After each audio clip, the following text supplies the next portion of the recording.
We hardly pick up a magazine or a paper today without being warned against the horrible menace of junk food. Junk foods are those which please the palate and do nothing for the system. But they have been popular for a long time. There's probably no creature that enjoys sugar as much as an elephant. And lumps of sugar were a joy to the policeman's horse when I was a small boy. And it is still a tremendous attraction for hummingbirds. They do not seem to realize the menace of it all. Or perhaps it doesn't affect them in that way. But if we are of a philosophical mind, we realize that from the beginning of the human struggle for self-improvement, there has been emphasis upon the importance of appropriate nutrition, not of the body alone. The dietitians can take care of that if they'll ever decide what is the best diet. But there are other levels which have to be considered. Emotional nutrition is very important. And the Platonists and Neoplatonists believed firmly that the mind had an appetite, that it had to be fed, and that minds that are not fed get sick, wither up, and sometimes actually die. The mind has to be fed, and food must be appropriate to the needs of the instrument itself. The mind lives on ideas. It lives on various important discoveries. And it is provided for us in order that we may be able to solve problems, expand ideas, find various new outlets for creativity, and also to settle down to the gentle process of self-analysis for the redemption of our own natures. The mind is important. Some people do not believe in it at all. But most who are thoughtful realize that nature has never given us a faculty that we did not need. It is not the faculty, but the use and abuse of it that become the major determining factors. Now, what is the mind fed these days?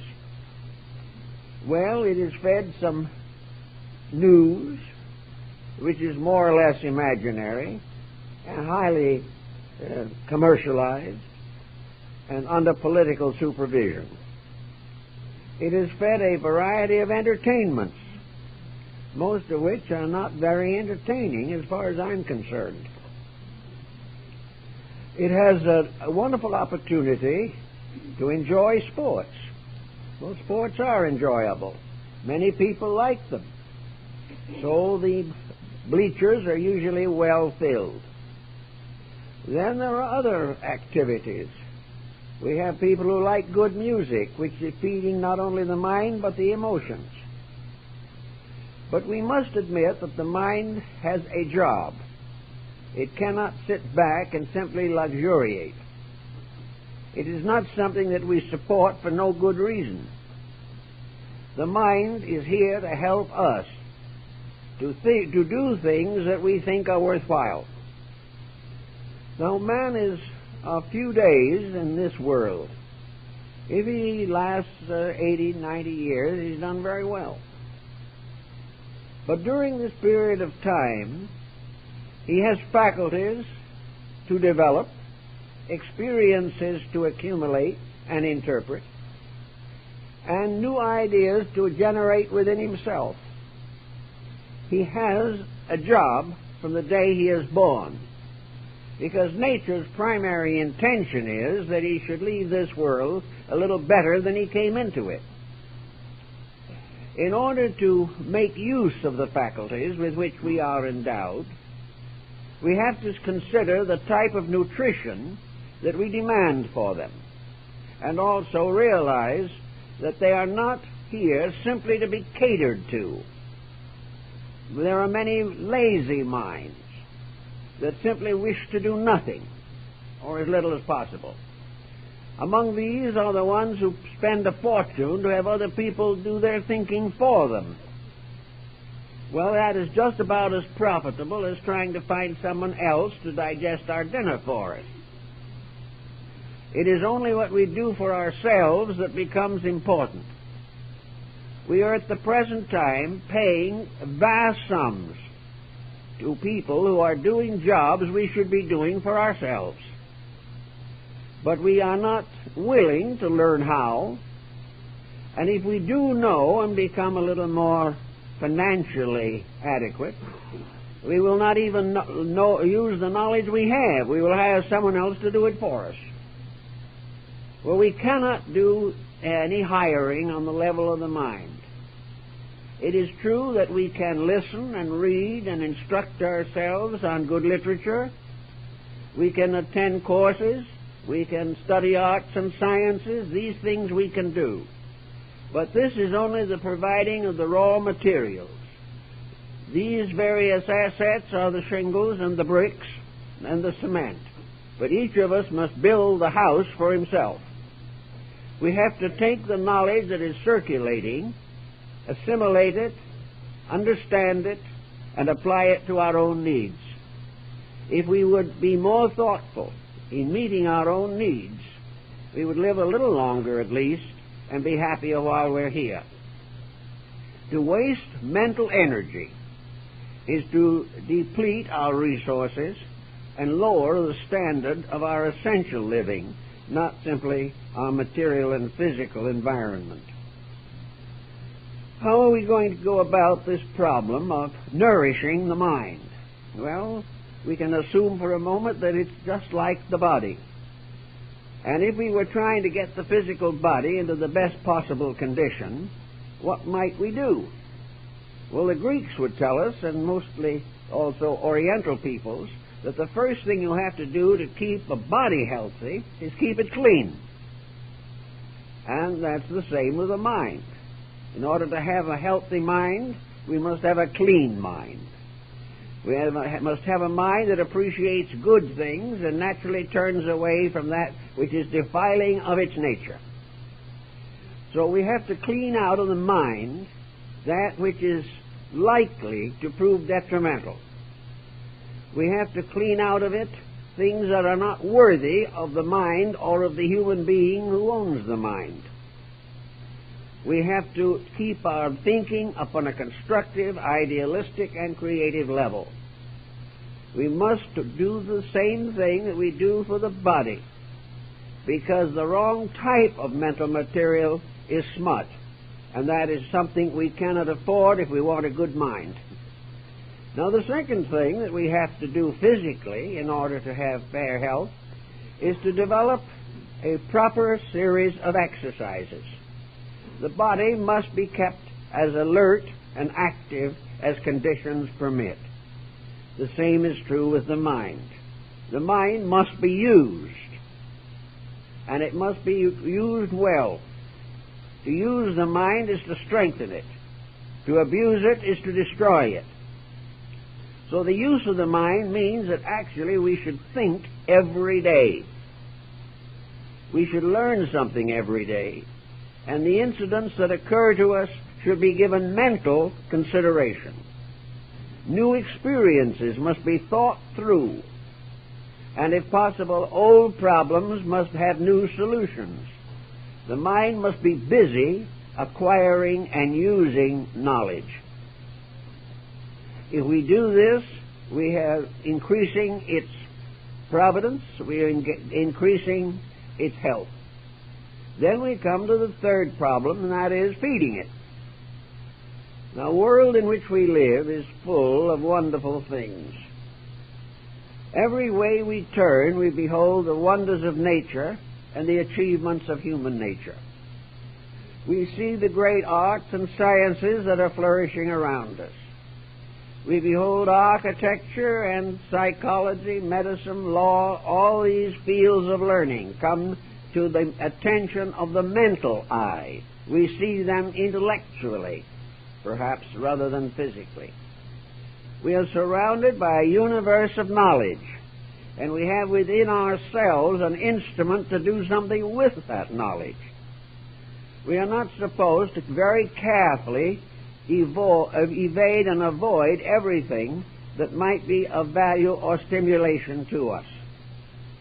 In order to have the mind start out reasonably well, also, like the body and the person, a little education helps. And here it becomes a rather ticklish situation. Education is not generally very productive these days. Education does not help us, usually, to build a purposeful life. But one thing education can give us is routine. It can give us organization.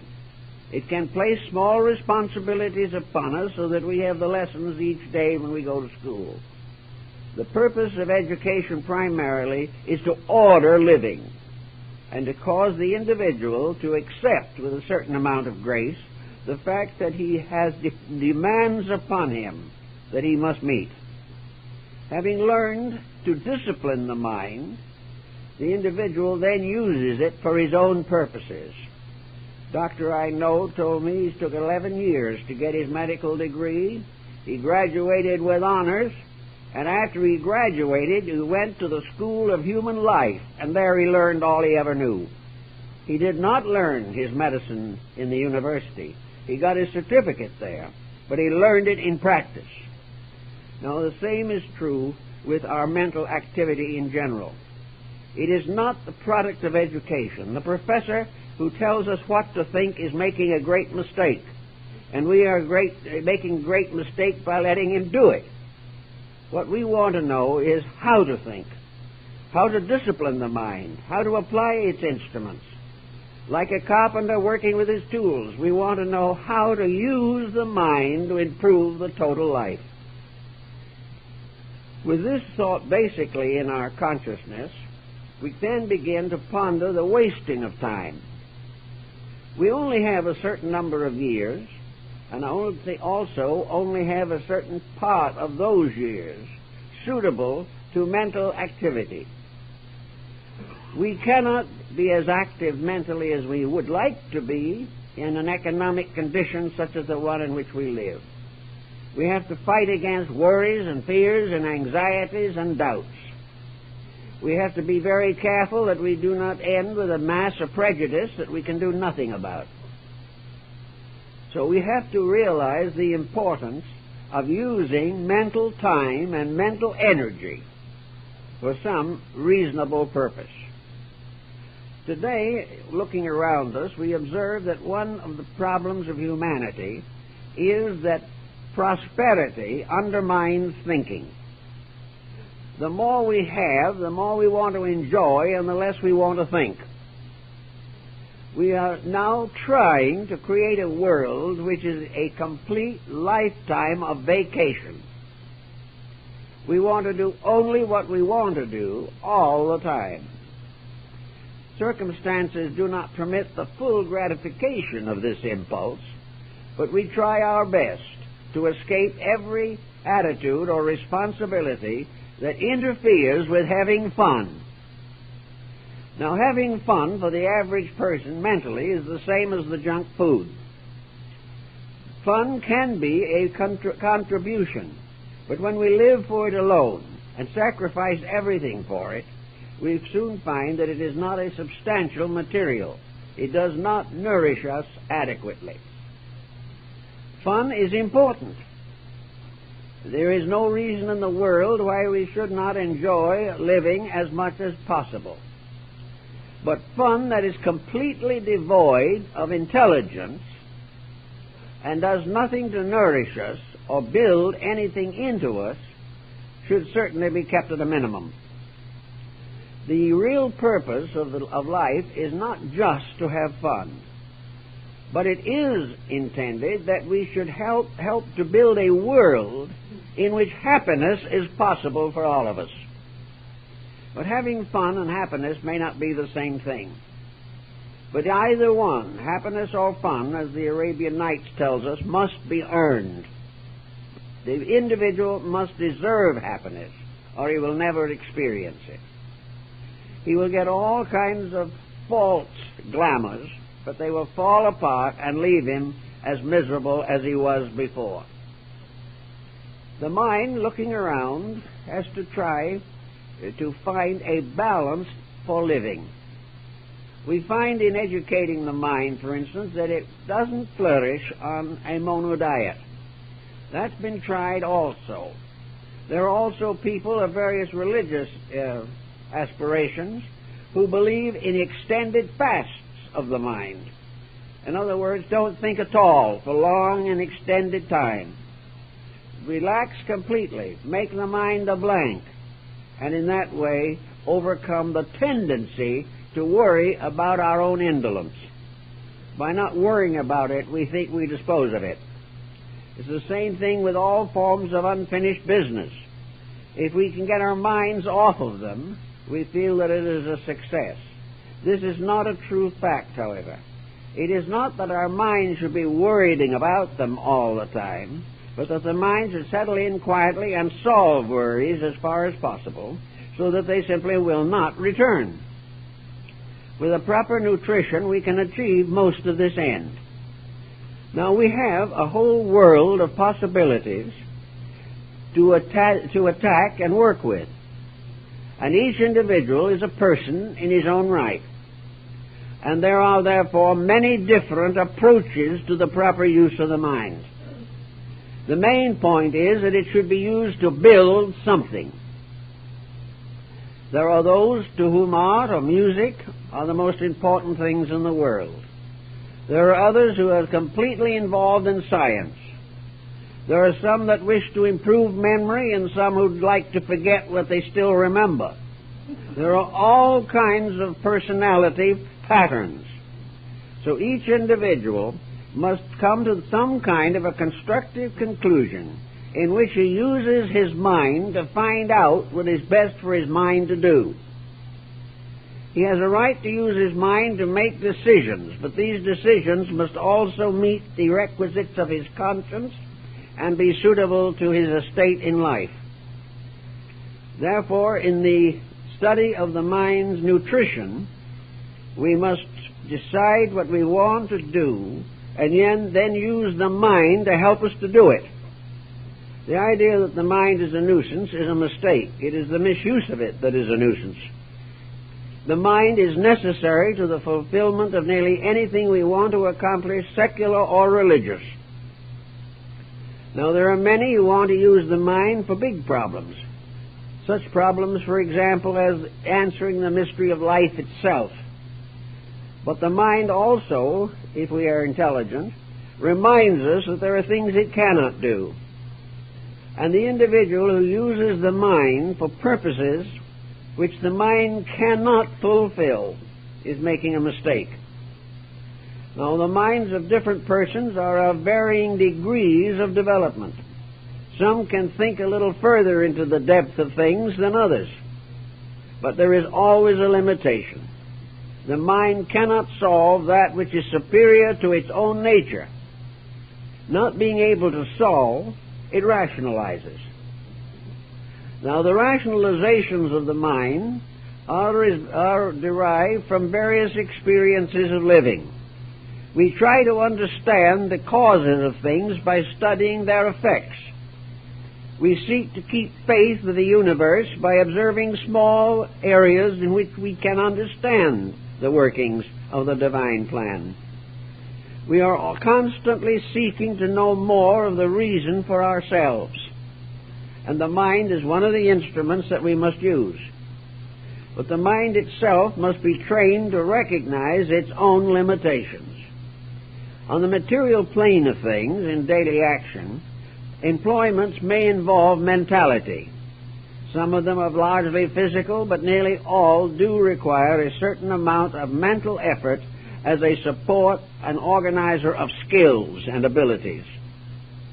Therefore, because we have to use the minds in the physical world to make the necessary adjustments to advance careers, so in our larger living, the living which involves our place in a divine plan of things, the mind must also be employed. It must be given every possible cooperation and help. Now, some minds have been spoiled by their owners, and a great many have been left comparatively undeveloped. When the mind becomes the servant of ambition, or the mind develops within a person lacking moral integrities, the mind can lead to one disaster after another. The mind can produce a criminal just as quickly as it can produce a saint. All depends upon the person in whom this mind is functioning. Now, most people do not really want to be evil. They do not want their mind to lead them into crime. They would far rather develop some useful outlet for their energies and for their ambitions. But there is still the danger that the mind will tempt the individual to an excess which is not good for him and is dangerous to his own future and happiness. So if day by day we work with this mind, leading it in one direction or another, and it leading us in one direction or another, it is a very interesting and mysterious instrument, and most individuals take it for granted. They don't question it. It never occurs to them to wonder how they think or why they think. It is something at hand to be used largely for the gratification of personal desires. This particular problem, however, is aggravated when the mind itself is seduced by circumstances beyond its normal control. Today, the world is suffering from a terrific headache. The mental processes of the individual have been so seriously distorted that it is now almost impossible to regain control of the creativity and positive thinking with which we associate the mental process. We are forced to admit that the mind has been subject to a kind of habit-forming psychic drug. This drug is made up of all the things that are happening in the world that are contrary to common sense and integrity. We are fed constantly with negative materials which finally do take hold of the mental equipment. The reason they take hold is because the mind itself is not being led by the person in whom it exists. If the mind is not led, it will lead. And when it leads in terms of all the indoctrination it has received. The mind, therefore, can be a tyrant. It can also cause us to accept situations that we should not tolerate for a moment. Usually, of course, the poor functioning of the mind, with its disaster-prone qualities, is the result of the fact that the mental equipment itself has never been educated, never been trained, and never been disciplined. So if we are wandering around with very forlorn attitudes, if we just feel that everything is wrong, the probabilities are that the mind has developed a toxic condition. It has become so nourished and fed and overfed by junk food that it is destroying our lives. Therefore, we have to clear it out and start over again. Most people find great trouble in starting over again on a new mental level. It means too much disrupting of the circumstances which have become part of the environment. The person no longer feels that he can start over again. But he can, to a measure, begin the process of reclaiming his own mind from the slough of despond into which it has fallen. It can be done at home, it can be done anywhere and everywhere. But the first thing probably that the average person, just living along from day to day, will find useful is to broaden the area of interests. The person who is interested in interesting things is beginning to gain control of his mental equipment. If he just wanders around waiting for someone to entertain him, waiting for something in the newspaper to frighten him, wait for some bad news which will justify what he always suspected. If this becomes the habit, the mind is being gradually deteriorated. To begin with, then, a little discipline.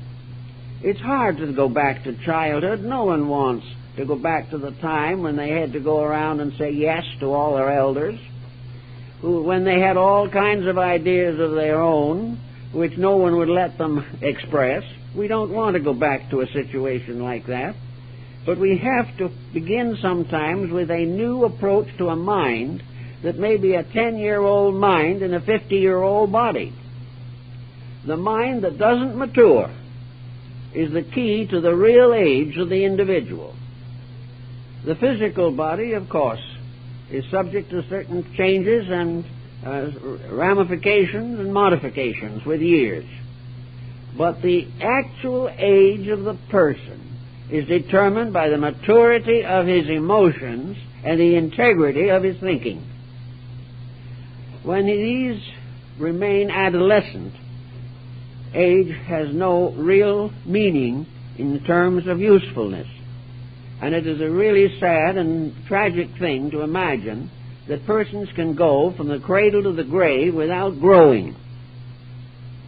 They can so adjust their lives to the fulfillment of creature comforts that nothing of importance occurs to them, because they will not permit importance to be a part of their living. Most people think that importance means work. And if there's one labor we would like to escape, it is the labor of labor. We do not want it. And we come to the strange attitude that if it's good, it's unpleasant. All virtues are regarded as frustrations, just as all obedience to dietetic laws regarding junk foods, all such obediences are regarded as frustrations. We are told to give up the things we like the best, and there are very few that really make it, unless they have some very special inducement. Young ladies, for instance, can go on a starvation diet almost indefinitely for vanity's sake. But most people are not very vain about how their minds look.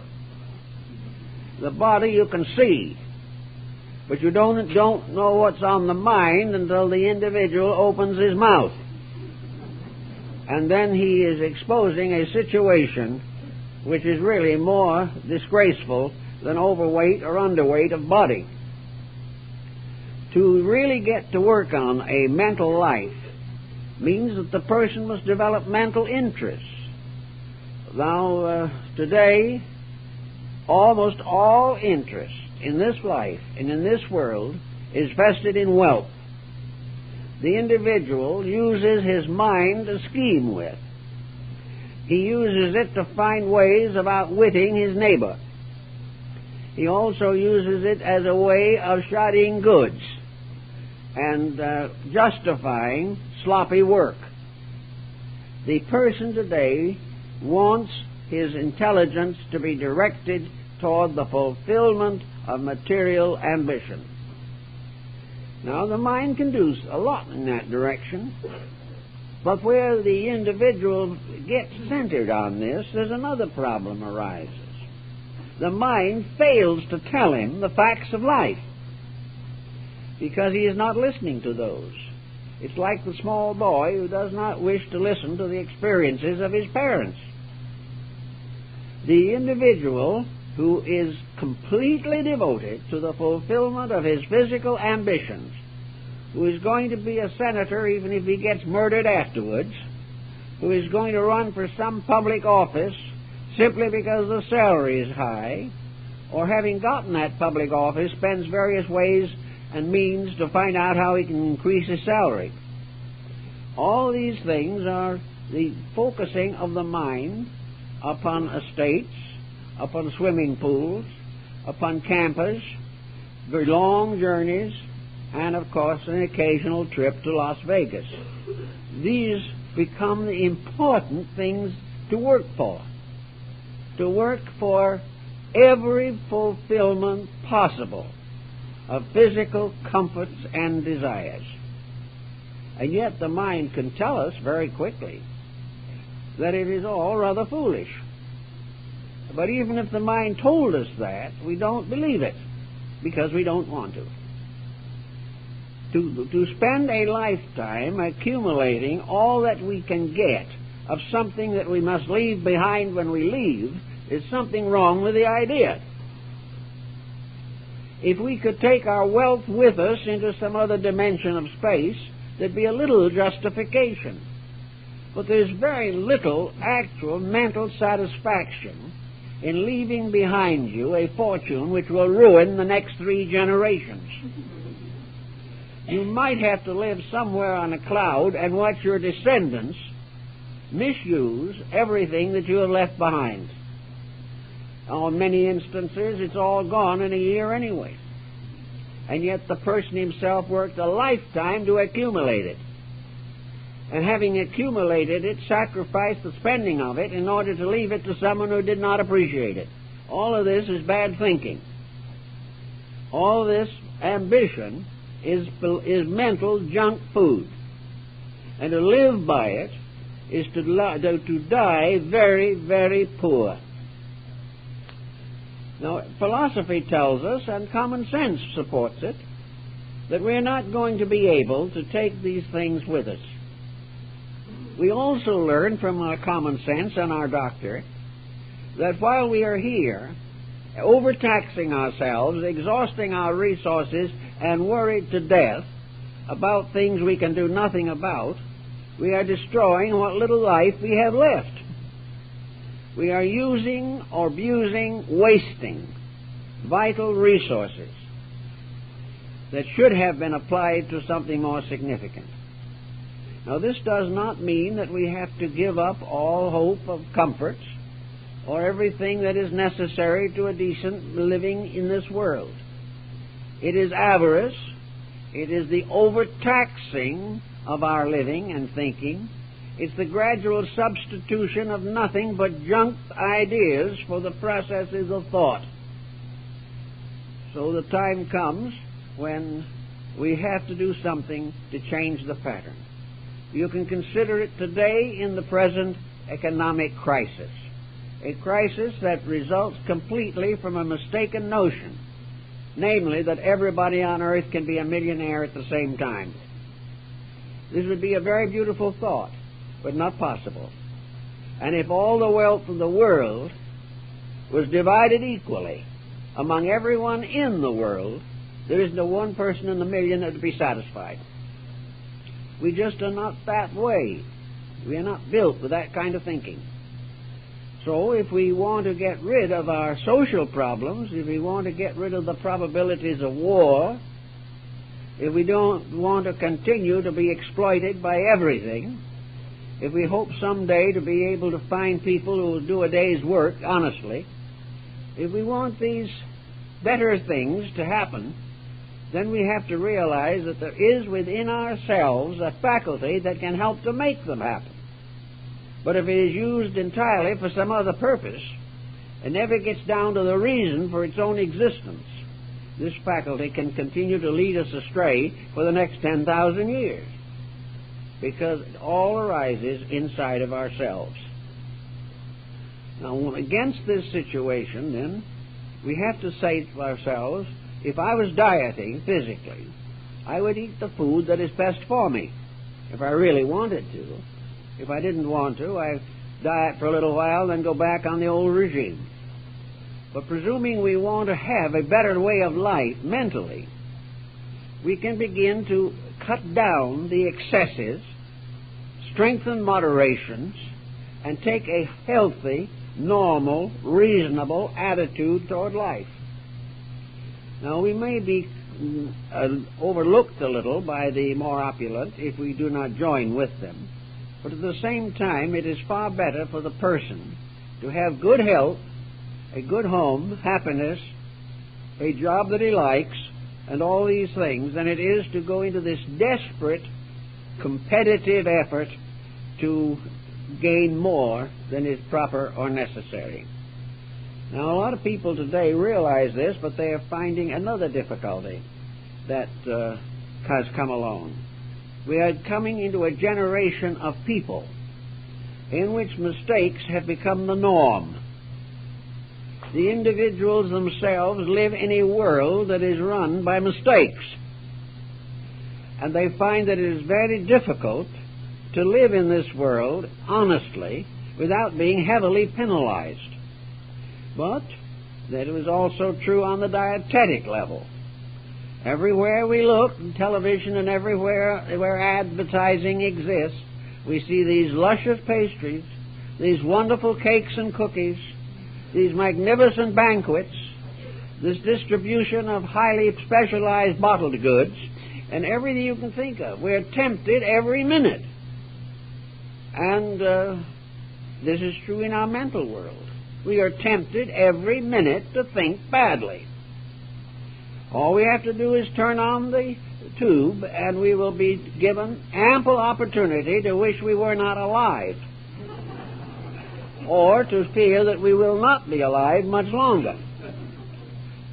We pick up a paperback and find that a lot of literature now is explaining why the world won't last another 20 years.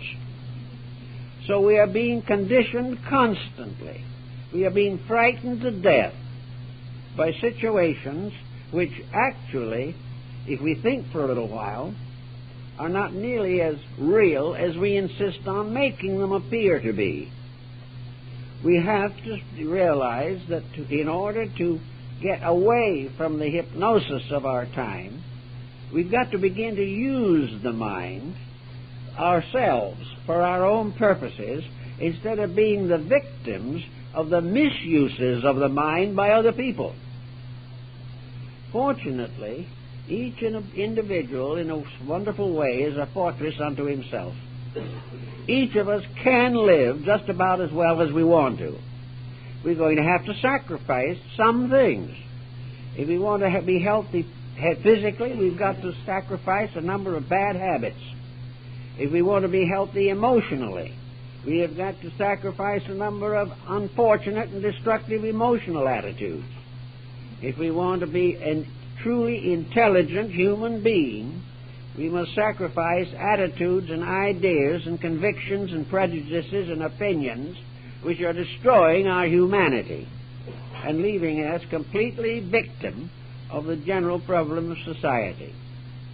So, it's up to us whether we wish to do some of these things or whether we wish to drift along until the sod is placed over us. Now, if we decide that we're going to try to do something about it, then there is, incidentally, I've noticed, a way of doing some of these things that's quite interesting.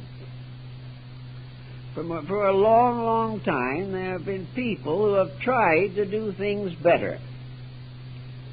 These people we have called reformers, and for the most part, they are among the most unpleasant of our memories. Very few people want to be reformed. But they would love to reform other people. That's taken for granted.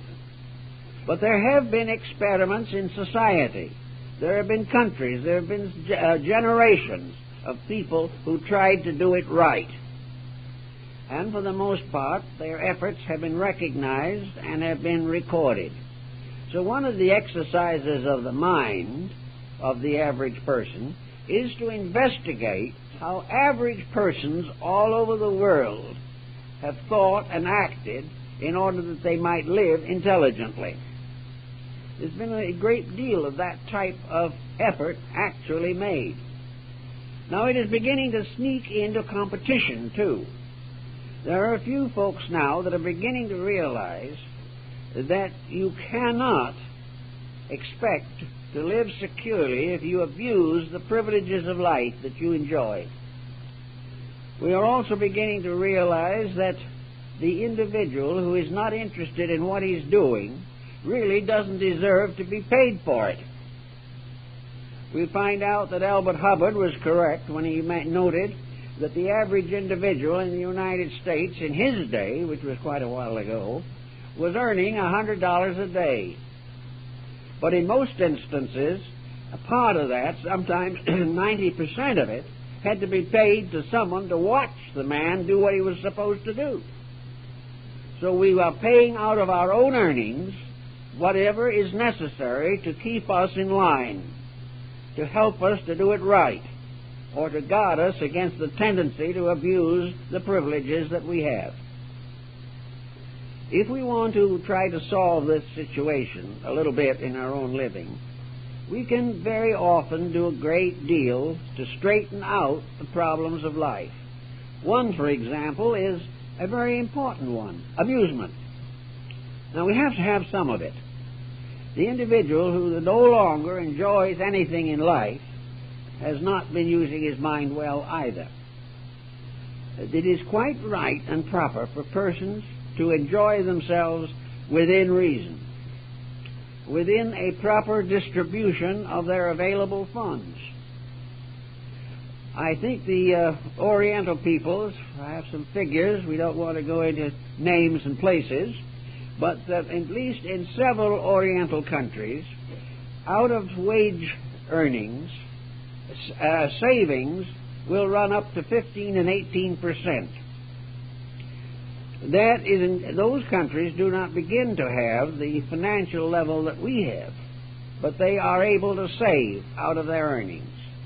This country with the largest earning and the highest salaries in the world is not able to save 5%, because the moment it comes in the front door, it is spent.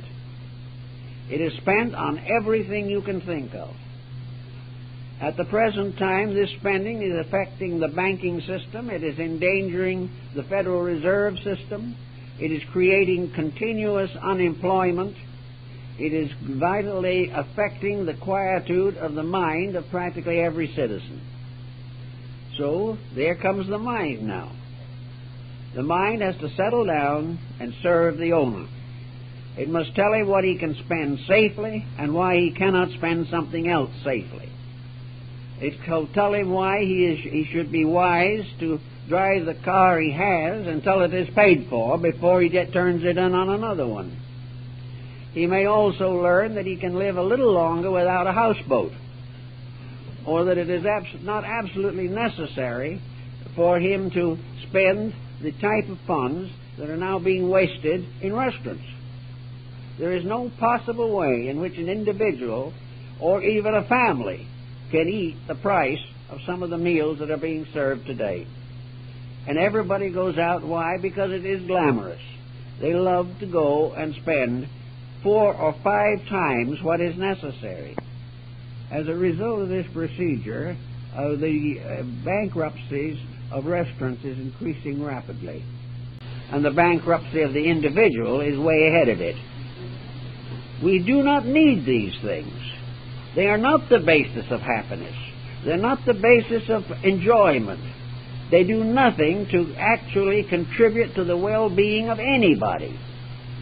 And if our friends are only friends because of such inducements, they're no friends and never were. Gradually, we are going to have to come down from this exalted level of waste. And we can't do it unless the mind helps us. The mind has got to put us on the necessary economic diet. The mind must lead us in the way that we must go. Now, one of the most important forms of friendship that exists in the world is mental friendship. Individuals who know other interesting individuals.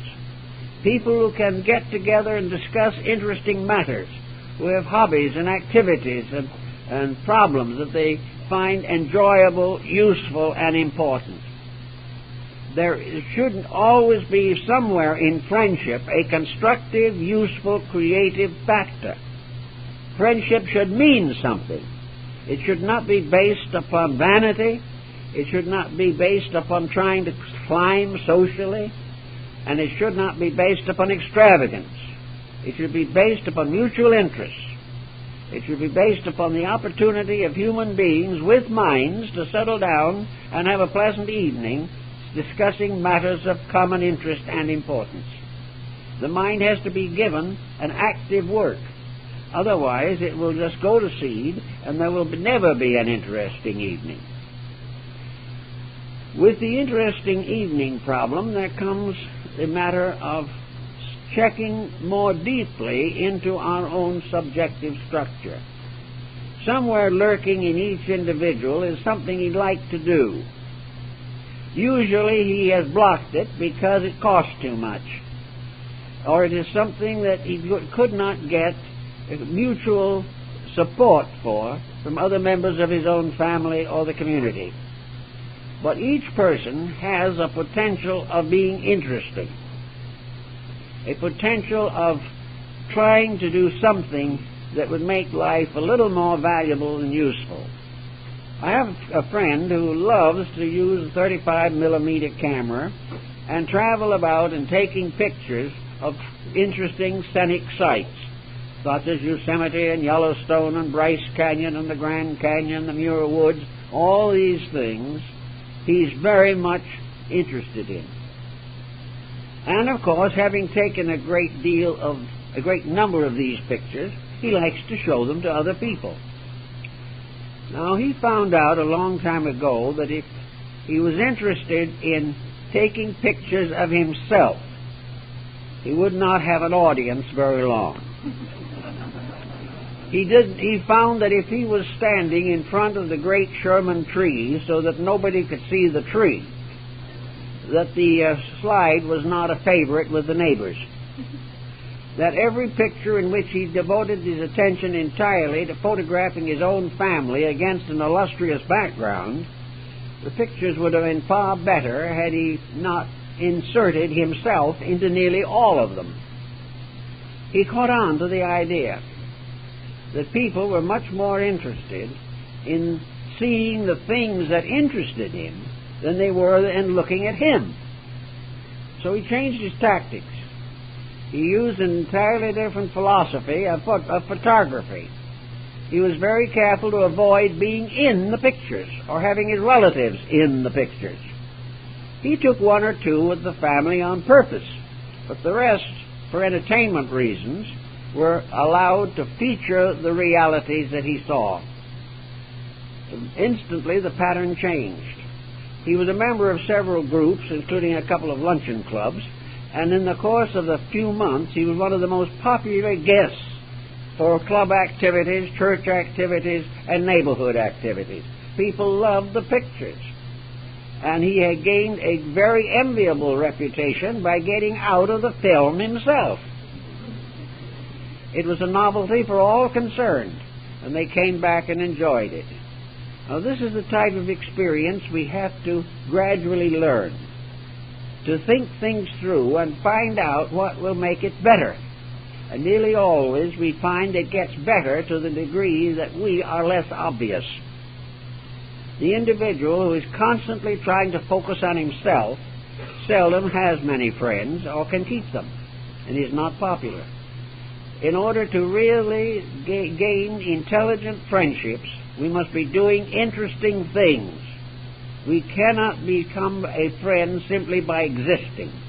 We must have some reason why other people want to know us better. And they want to know us better because we are doing interesting things. Now, in the older group of people, in the retirement group, we have exactly the same problem. After the business world is through with us and has gotten practically all there is of us anyway, the problem then comes, what do we do? So the individual looks forward to retirement until it comes, and then he proceeds to slowly die of boredom. He suddenly discovers he has nothing in the world to live for. In other words, he was merely a person who was on a certain monodiet, his job. His job he used to fill a life, but no job can ever fill a life. Even the most useful and constructive job cannot take the place of some thinking, some planning, some building for a personal future. So that the mind is the one that we have to live with when we retire from the tensions and stress of business living. We have to live with our own thoughts. And when we start to live with our own thoughts, they ought to be important thoughts. They should bring us memories of things that were meaningful, things that we are glad to remember. When our thoughts only remind us of our misfortunes or remind us of the mistakes we have made, then it's probably too late to correct them, at least in this embodiment. The main problem is that to have a good mind to live with, when we do not have other things to live with, we must begin training it early. We must make it a valuable, useful, interesting mind. And in so doing, we have a good chance, a good share of thinking with the future. I remember in London, in the Officers' Club, I spent several afternoons with Sir Francis Younghusband, the British officer who was a so-called conqueror of Tibet.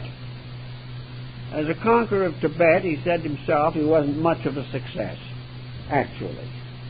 He was, however, able to lead an expedition across the Himalayan mountains, through the glaciers and everything else, and occupy a country without the loss of a single man. This was considered rather an unusual achievement on a military foundation and got him a knighthood. But actually, as an elderly man, retired, with a frock coat that was a little green instead of black, it was sort of shined down, and with the kind of plebeian look of a man that was belonged in some British foreign agency, Sir Francis, as he was well known and loved, spent some very interesting hours with me. He was just full of interesting things to think about. He was full of places he had been, he was full of people he had met, he had full of ideas that he had seen, and among other things he found out that having conquered Tibet, he thought he'd better study a little Tibetan philosophy, and for all intents and purposes he became a Tibetan Buddhist. But anyway, he was having a wonderful time. There wasn't a dull moment in his life. Now, it's true that everyone can't lead an expedition into Tibet, even a small one. And at the present time, probably can't lead himself in. But there are other interesting things he can do. All down through life, there are interesting things. I remember my esteemed grandmother. She had more interesting things to talk about. She was able to describe and discuss things. She was a social success to the day of her death. And yet she seldom, if ever, talked about herself. One thing she learned early in life was that nobody cared about her troubles. And very often, people, trying to gossip with her. And she was about as difficult to gossip with as anything you ever saw. When the gossiping session was over, the visitor left having learned nothing. And grandmother knew their whole lives. But I never heard her repeat a story to anyone else. She took it for granted that confidential information was confidential. And she didn't need it. Because when people came in, she had so many things to talk about that it was not necessary to fall back upon small talk.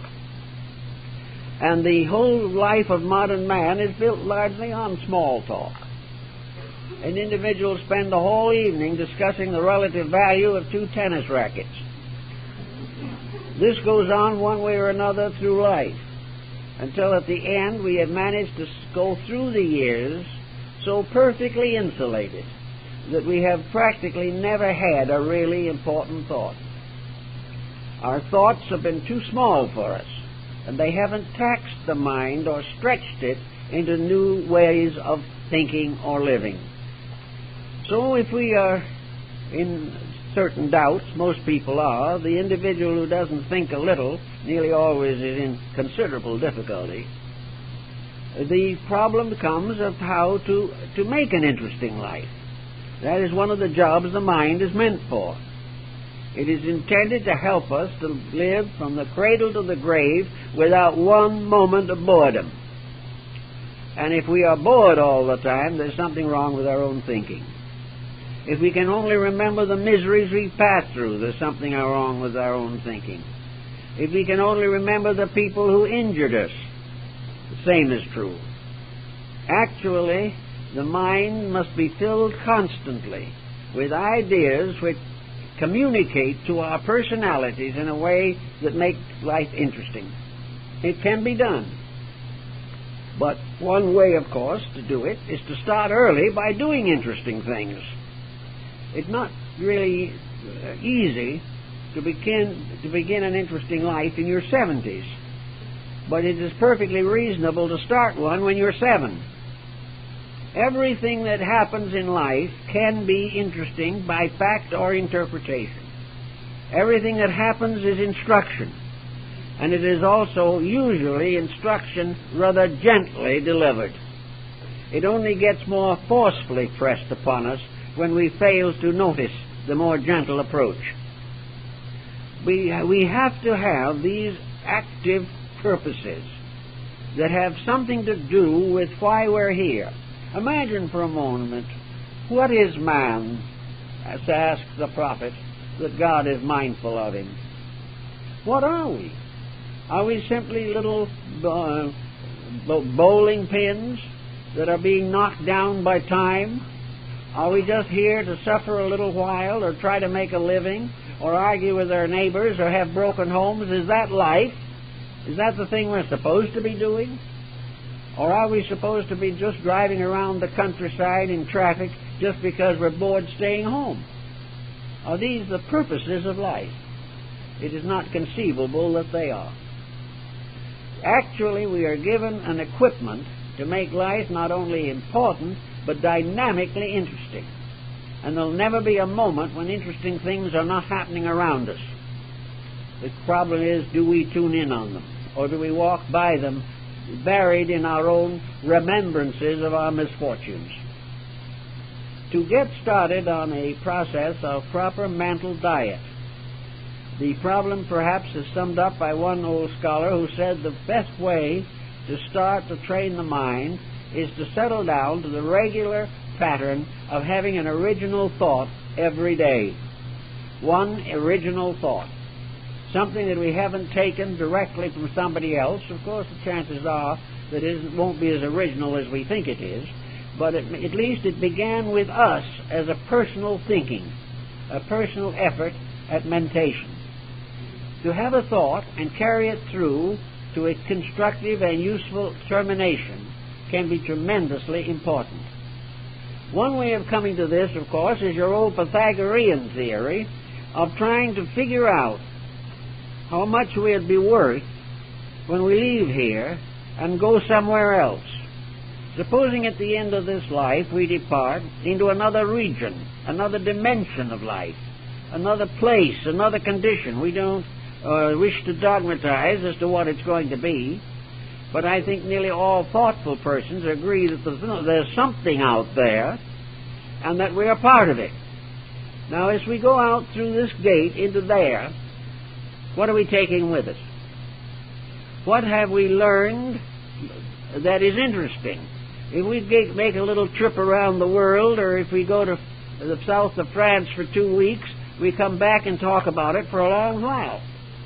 But when we leave here, this world, what do we take with us? What kind of memories do we have?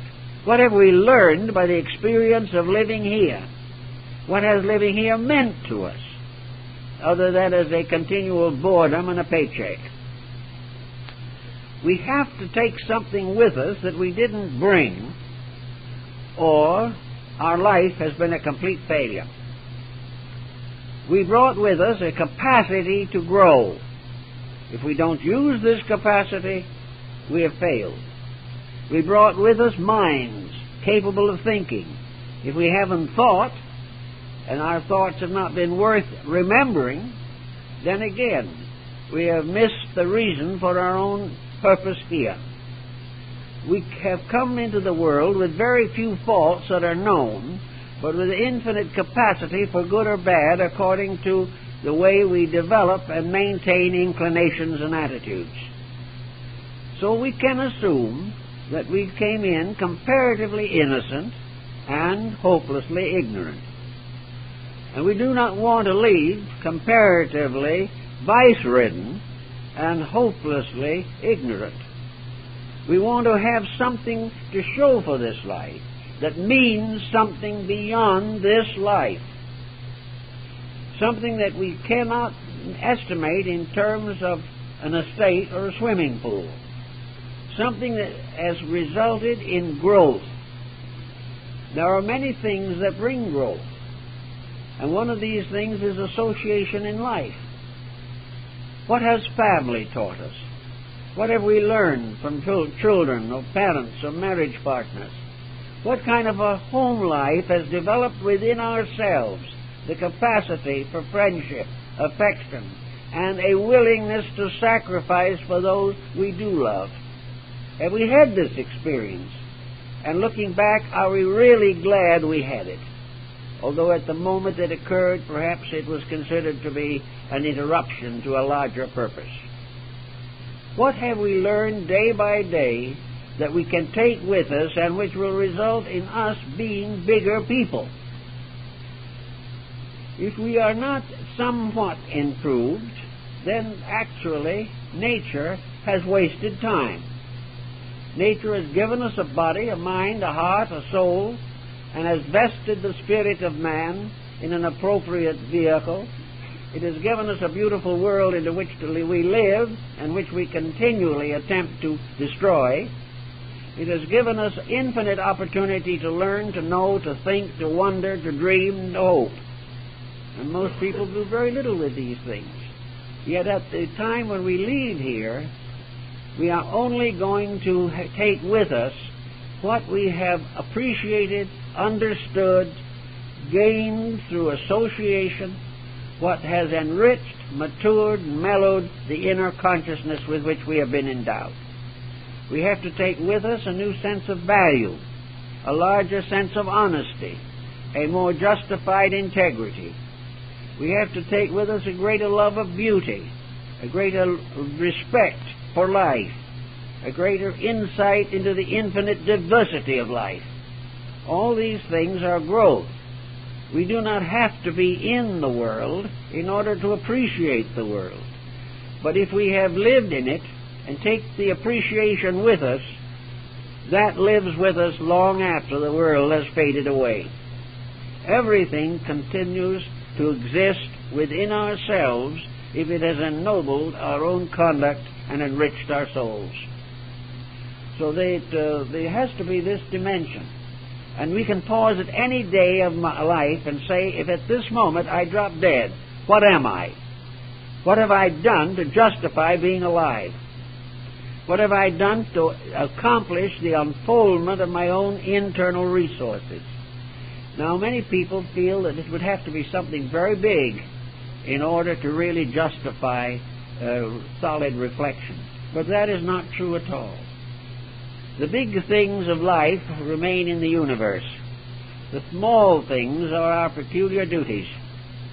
And if at this moment, if we should be stricken, we can remember friendship, love, service, unselfishness, if we can realize that someone was grateful for something that we did, or that we were grateful for the privilege of being able to do something, that in some way we understand better, we love more deeply, we appreciate more sincerely, we forgive more quickly.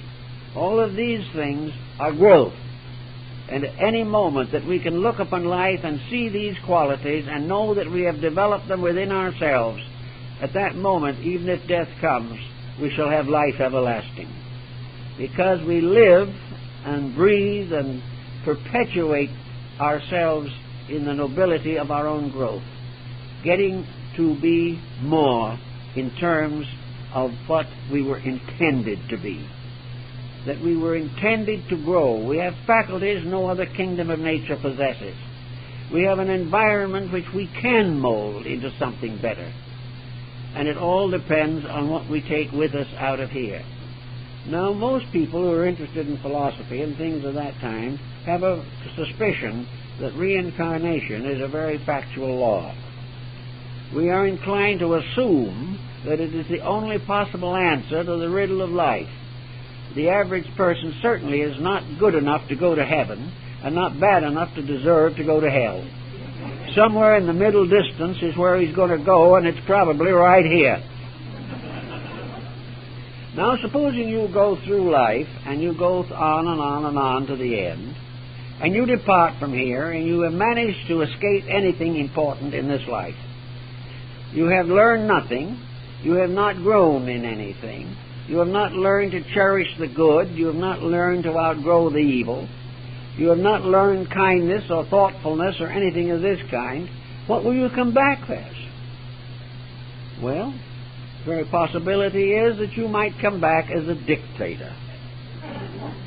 And having never learned that peace means anything, or that honesty is worth cultivating, or that there is anything to live for but the satisfaction of ambition, you can become a tyrant. You will come back a tyrant, and probably as a tyrant, die as one did in a bunker in Berlin. That was the end of a life that brought with it into this embodiment very little of refinement, of understanding, of insight, of kindness, affection, and dedication. So those who go out of here without having accomplished much will have to come back with a small accomplishment and try to do a little better. And this may go on for many lives. It will go on perhaps as long as the petroleum lasts. But whatever it is, nature is going to wear out our selfishness if we don't do something about it ourselves. It is going to bring us back again miserable, frustrated, unhappy.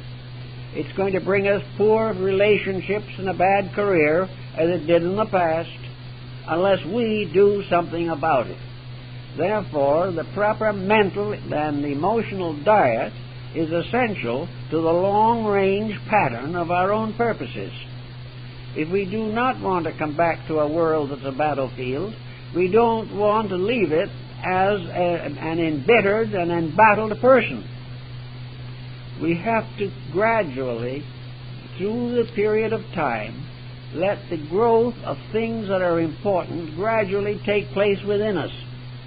We have to, one by one, overcome the narrow, selfish thoughts that have kept us in trouble all through this life.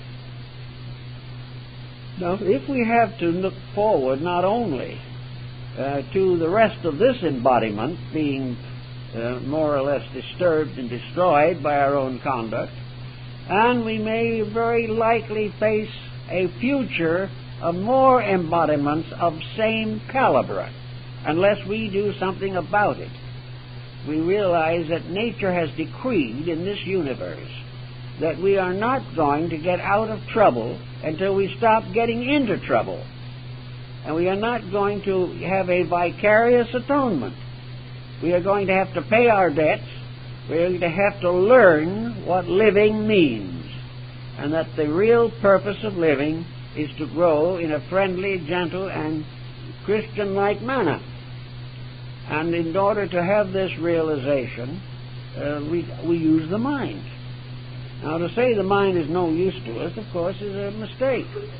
It is of great use to us. But it can be so contaminated that it is no longer capable of functioning. Actually, we notice, and have noticed, as Margaret Mead did, the integrity of the uncivilized. Native tribes in the heart of Africa or in some island of the South Pacific have integrities, and they have codes, and they have systems of honor. And they do not violate these things. And they have lived pretty good lives until exploiters from other cultures come in and take over. Then all these integrities gradually fade away. The same was true of the Aboriginal people of this continent. That practically all of your American Indian tribes had codes of integrity that were lived and dedicated to the tribal good. The Indian learned from infancy that his first obligation was to his tribe. It was his duty to protect the society to which he belonged. Personal ambition was nothing. in comparison to the need of perpetuating the common good. Anyone who does not perpetuate the common good is like the man sitting on the branch of a tree and cutting off the branch between himself and the tree.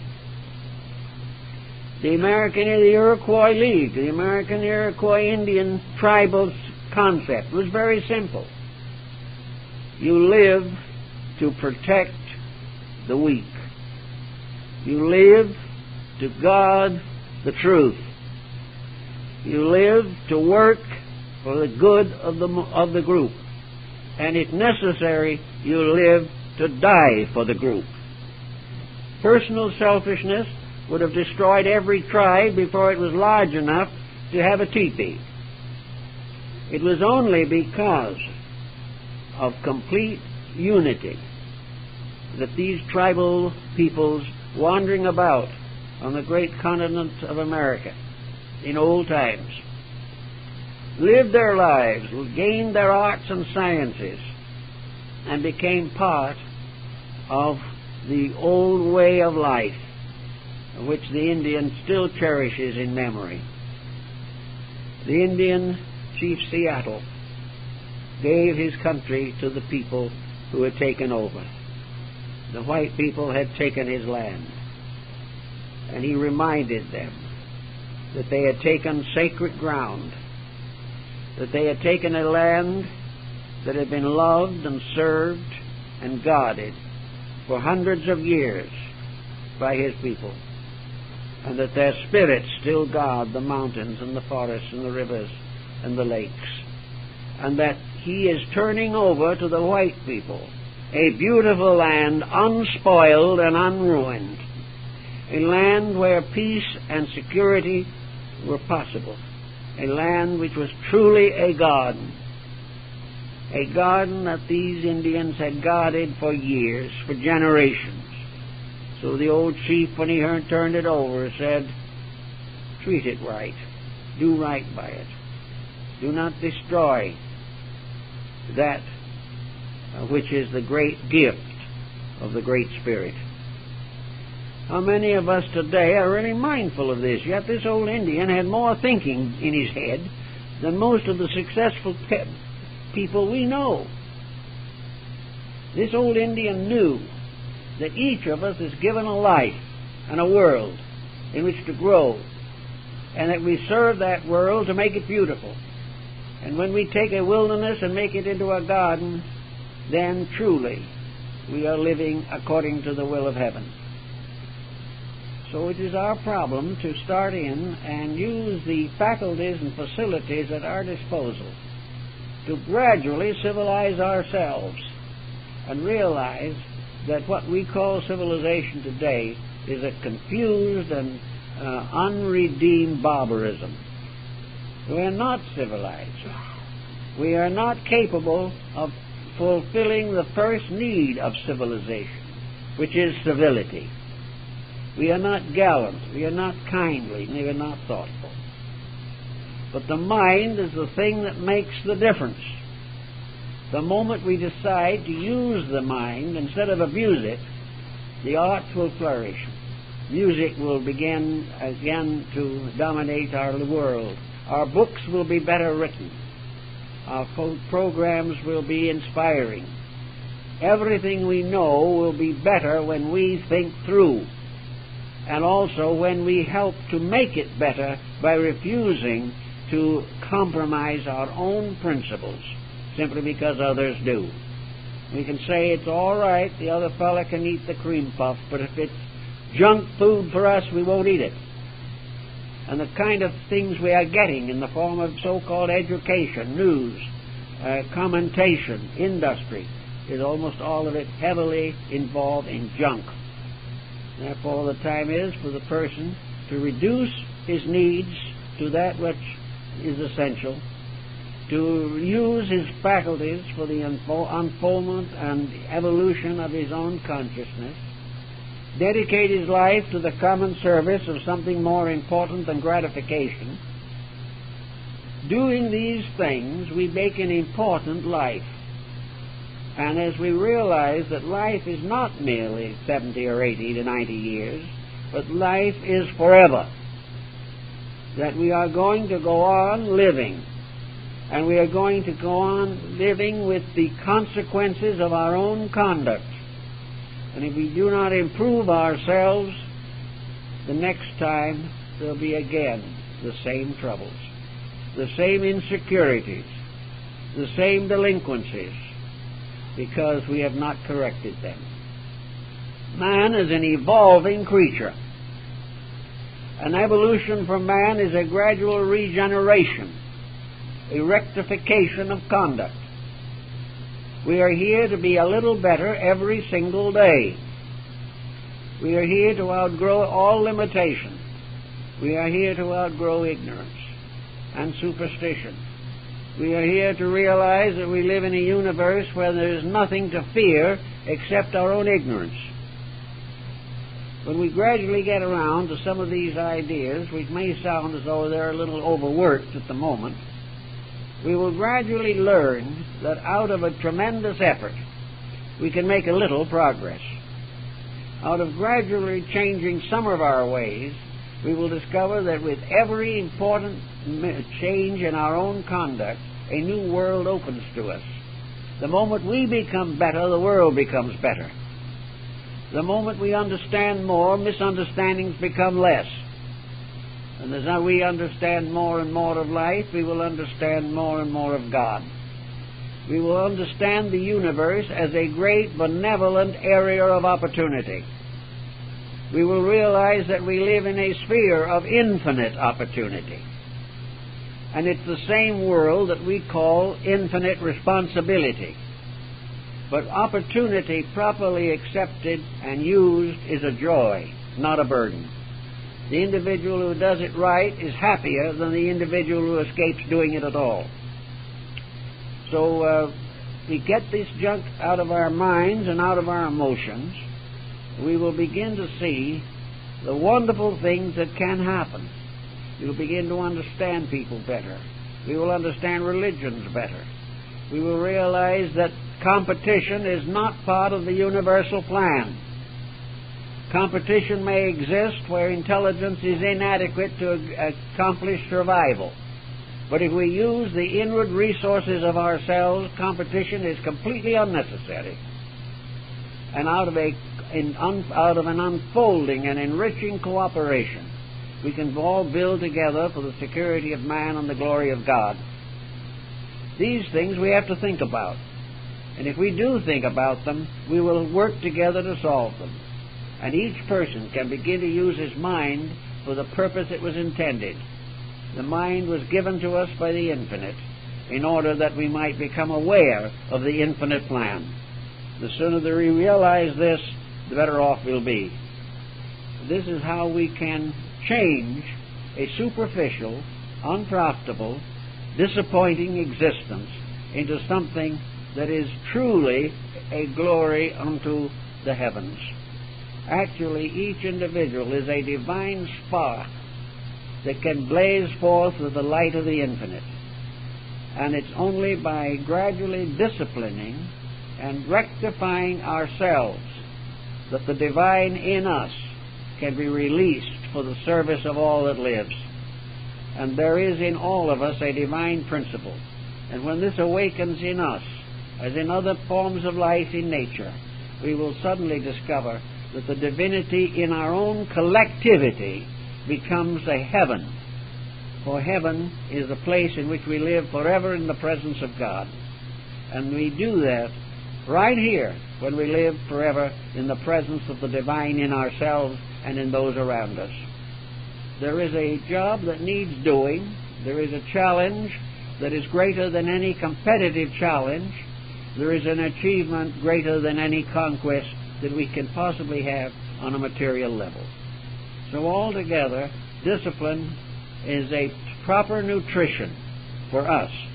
We must take in the proper nutrition of understanding and realizing our own place in the plan of things. And by properly nourishing the mind with great thoughts, noble incentives, through the study of great works, through the understanding of the scriptural revelations of mankind, and from the labors of the folk farmer, the artist, the artisan, the carpenter, all uniting effort for the glory of eternal truth, we can then discover the real reason for our existence. And it will be very timely for us to discover it this time, instead of waiting for some unborn incarnation to catch up with the things we should be doing today. So let's get on the right mental diet as soon as we can and find that it is actually the most happy and desirable of all levels of nutrition. A good mental life is the source of greater happiness than we can find in almost any other direction. That's the way it looks. Thank you very much.